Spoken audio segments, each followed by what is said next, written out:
Halo semuanya, kembali lagi bersama saya di channel Potongan Film yang selalu membahas film jadul. Gimana nih kabar kalian? Semoga selalu sehat dan baik-baik saja ya. Kali ini saya akan membawakan alur cerita film luar negeri. Film ini berjudul First Blood. Film First Blood berkisah tentang Rambo yang ingin mencari teman yang dulu bersamanya pada perang Vietnam. Di sana ia dihadang oleh polisi zolim. Rambo mendapati olok-olok dan disiksa. Hal itu membuat jiwa militernya bergejolak. Dengan keahliannya, ia mampu membuat polisi di kota tersebut kewalahan menghadapinya. Oke, jangan kelamaan, langsung aja kita ke filmnya. First Blood dikisahkan John Rambo mencari salah satu teman dari unitnya dulu yang sama-sama berjuang di perang Vietnam. Ia bernama Delmar Berry. Rambo berjalan menelusuri jalan berbatu dan menemukan sebuah rumah.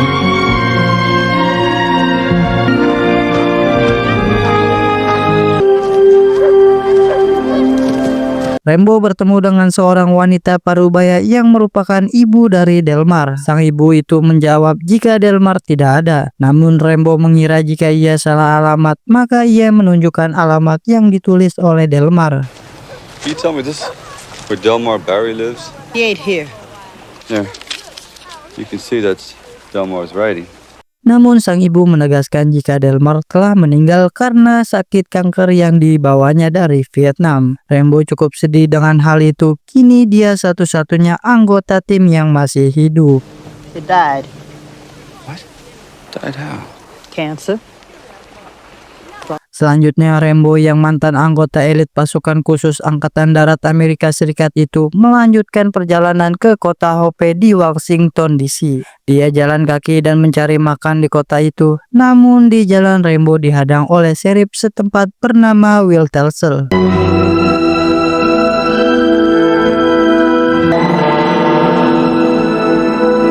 Morning. Will tidak suka dengan gaya Rambo yang seperti gelandangan berambut gondrong dengan mantel gaya militer. Will mengantarkan Rambo jauh dari kota, namun Rambo kembali ke kota. We got a whole bunch of guys like you in this town. That's why.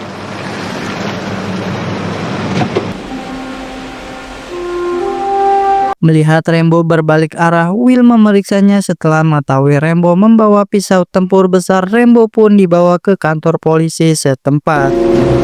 Let me see some ID. Wow.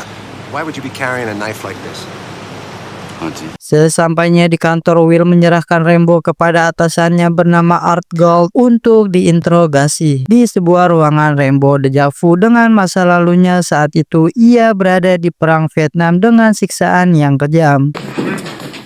Would you take this for me, please?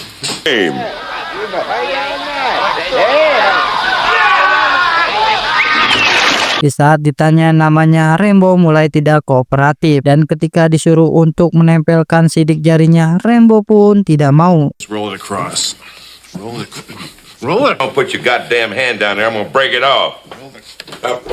Gold pun membawanya ke sebuah ruangan. Rambo disuruh untuk membuka baju. Namun ketika ia membuka bajunya, para polisi terkejut dengan luka yang banyak di punggung belakangnya. Holy shit, look at that. What the hell's he been into?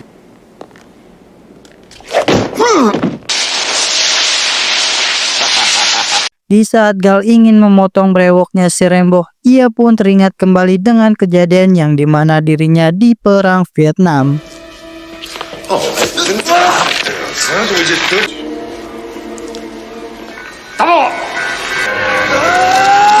Rambo pun hilang kendali dan menyerang seluruh polisi di tempat tersebut, termasuk Gal juga. Rambo berusaha melarikan diri dan mengambil pisau besarnya. Dia menyerang petugas lagi dan mengambil sepeda motor warga sipil untuk pergi ke hutan di atas gunung.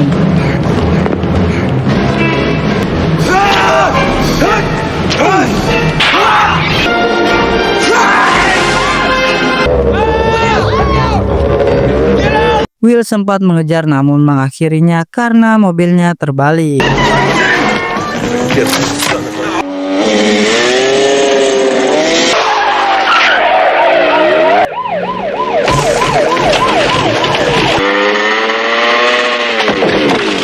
Di atas bukit, Rambo yang merasa kedinginan, ia membuat baju dengan kain bekas yang ia temukan di sebuah bangunan tua. Rambo pun terus memanjat tebing yang sangat curam yang dimana orang biasa sangat sulit untuk mendakinya.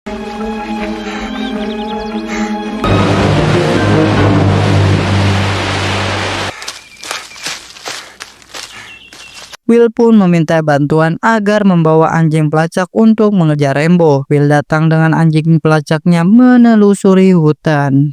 These guys supposed to be dangerous? He's just dumb.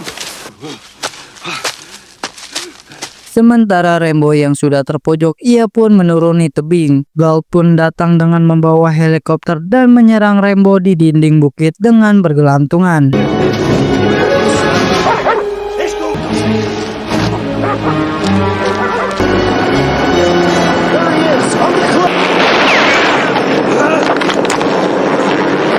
Galt pun menembaki Rambo. Rambo pun tidak ada pilihan lain. Ia pun terjun dari tebing tersebut. Ia tersangkut di antara ranting pohon. Jadinya ia hanya terluka saja.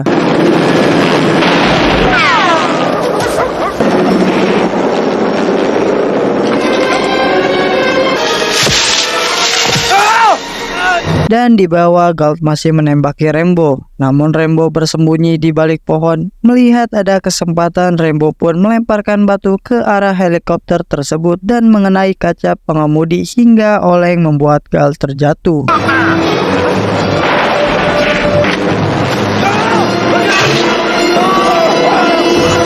Will menelepon rekannya agar helikopternya kembali dan membawa jenazah Galt. Namun rekannya memberitahu jika yang ia hadapi saat ini adalah orang yang berbahaya dan sangat berpengalaman di medan perang Vietnam. Damn what's on its way. I want that chopper back here right now. Sure picked one hell of a guy to mess around with. Minutes ago, John Rambo is a Vietnam. I knew there was something about that guy.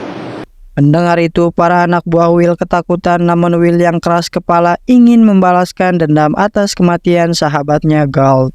Di tengah hutan, Will dan para anak buahnya masih terus mencari Rambo. Mereka tidak menyadari Rambo adalah seorang gerilya yang sangat ditakuti. Mereka membuat kesalahan yang fatal dengan jalan sendiri-sendiri. Itu membuat Rambo mudah untuk membunuhnya.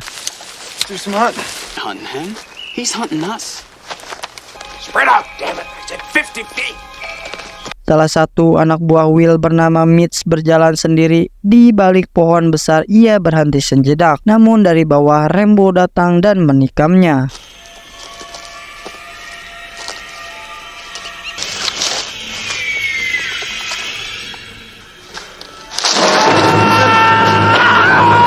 Setelah menikam Mitch, seorang polisi bernama Ward diserang oleh Rambo dari atas pohon. Mendengar teriakan Mitch dan Ward, mereka semua mendatangi sumber suara tersebut. Namun salah satu anak buah Will bernama Balford terkena jebakan yang dibuat oleh Rambo.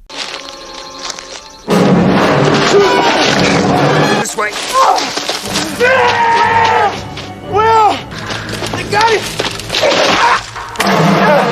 Will dan rekannya Slingleton mencari sumber suara Balford, namun Slingleton ditarik lehernya oleh Rambo. Setelah menolong Balford, Will melihat kalau Slingleton gak ada. Will pun mencarinya, namun Slingleton sudah terikat lehernya. Dan dari samping Rambo datang dan menodong Will. Rambo memperingatkan agar Will melupakan semua kejadian ini. Rambo tidak ingin terjadi pertumpahan darah kembali. Singleton, where the hell are you?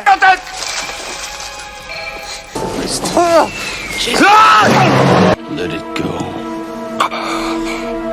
Di saat Will dan rekan-rekannya sudah ditolong oleh tim medis, para media memberikan berita jika semua kesatuan polisi akan bersatu menangkap Rambo. Will dengan bergayanya jikalau mereka selamat berkat latihan dan keberanian timnya. Units of the state police, along with local members of the National, killed 6 others. Only their skill training and police enforcement. Saat di tenda, Will didatangi oleh seorang kolonel bernama Samuel Truman. Kolonel Truman ingin menjemput anaknya, yaitu Rambo. Kolonel Truman ini yang melatih Rambo dan mengirimnya ke perang Vietnam. Kolonel Truman memperingati Will untuk membiarkan anaknya itu pergi dan menyuruh untuk seluruh anggota polisi ditarik kembali. Namun dengan sombongnya Will berkata akan menangkap Rambo. Di saat polisi tidak bisa menghubungi Rambo, Kolonel Truman mencoba menghubunginya. State police Police calling John Rambo. Acknowledge. If you're listening, Rambo, here's your situation.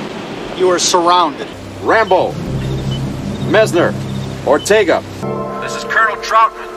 Dengan mendengar suara Kolonel Truman, Rambo pun menjawab Kolonel Truman akan mengeluarkan Rambo dari masalah ini. Namun Rambo memberikan fakta jika ini salah Will yang terus menekannya. Paginya para polisi mulai menyusuri hutan tersebut. Dari sungai muncullah Rambo dengan muka dinginnya. Di saat Rambo berlari, ia bertemu dengan anak yang sedang berburu. Rambo pun mengejar anak tersebut dan membuang senjatanya. Namun anak itu mengadu membuat Rambo terkepung. Dalam pelariannya, Rambo sudah terpojok bersembunyi di sebuah tambang terbengkalai. What happened, son? There he is! Come on! Now we got him!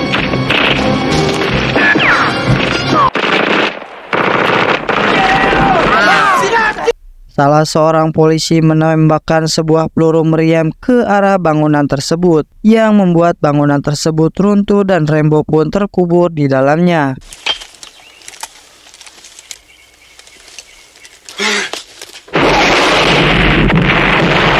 Dan ternyata Rambo masih hidup di bawah sana. Ia pun menyusuri bekas tambang tersebut dengan menggunakan obor yang ia buat sendiri.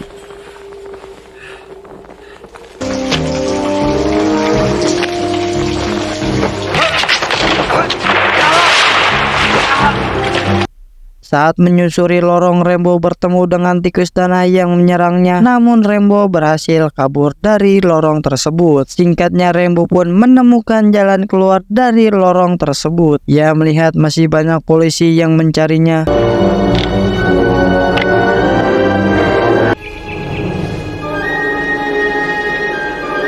Rambo pun membajak sebuah mobil yang membawa senjata M600.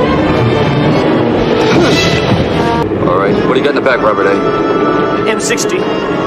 Sopir truk tersebut berhasil bertemu dengan polisi yang sedang berpatroli. Ia langsung memberitahukan kepada kantor pusat jika Rambo masih hidup. That Rambo guy is on the loose again. Lekas sang sopir lekas mengejar Rambo. Rambo pun mendapat serangan dari mobil polisi. Rambo pun menabrakkan mobil tersebut yang membuat mobil tersebut terguling.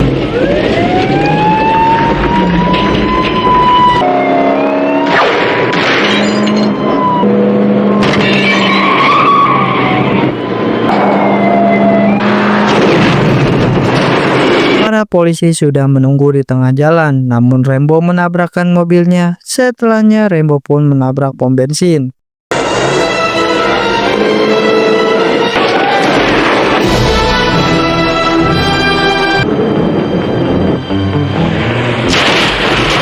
Dan mengambil senjata M600 lalu membakar truk tersebut.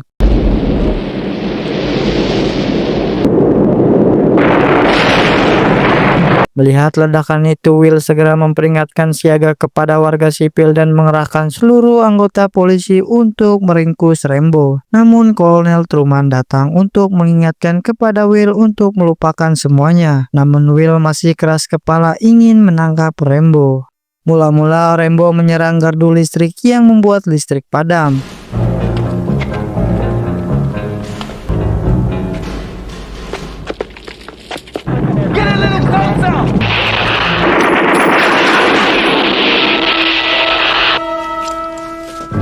Rambo pun mengetahui tempat Will bersembunyi. Ia tepat berada di atas kantor polisi. Rambo pun lekas menembaki kantor polisi tersebut.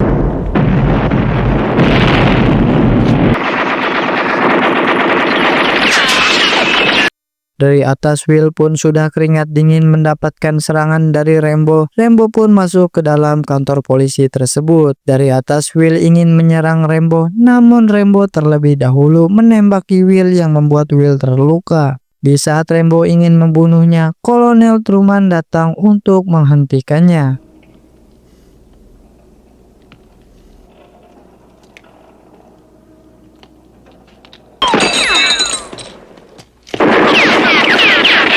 Di saat Kolonel Truman menasihati Rambo, ia mendapatkan serangan dari luar. Namun Kolonel Truman menghadangnya untuk Rambo menyerang karena Rambo adalah satu-satunya anak didiknya yang masih tersisa.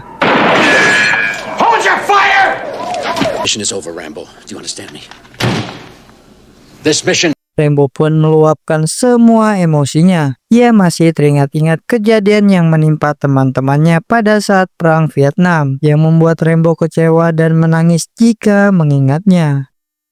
Singkatnya, Rambo pun berhasil dibujuk dan dibawa keluar oleh Kolonel Truman, yang membuat film pun selesai. Dan begitulah kurang lebih alur cerita film ini. Semoga bisa menjadi hiburan dan tontonan yang menarik buat kalian. Mohon maaf jika ada kesalahan ataupun kekurangan. Saya izin undur diri dan sampai bertemu lagi di video selanjutnya.